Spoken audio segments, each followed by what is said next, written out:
Hi, my name is Jamal Lopez and I'm the Customer Service Manager over at SciAps. Today we'll be going over how to change O-rings and splatter shields or quartz windows on our Z-9 series. It's very important that you are keeping up to date with changing these. First, we'll start off with our O-ring. Our O-ring is right down here in the bottom left corner. You can just take that out, pop it out. Usually it comes right out. If it doesn't, just put some pressure on it, it's okay. Replace that with a new one, and it's as simple as just taking it out. Make sure the next one is just flush in there.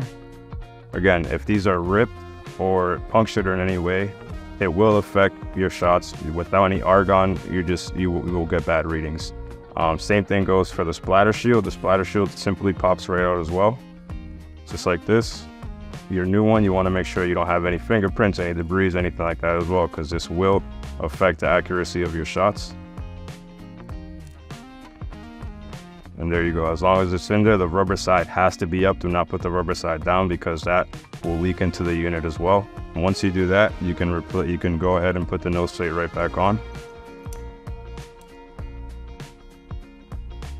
Take your Allen wrench that's included in the kit. If for some reason you lose your Allen wrench or you run out of splatter shields, you run out of O-rings, just contact us and we'll be able to get another kit ordered for you.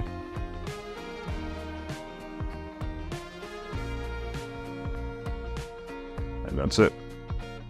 Any other questions or concerns, please reach out to SciAps. You can call us or email us at support@sciaps.com. Thank you for watching this video.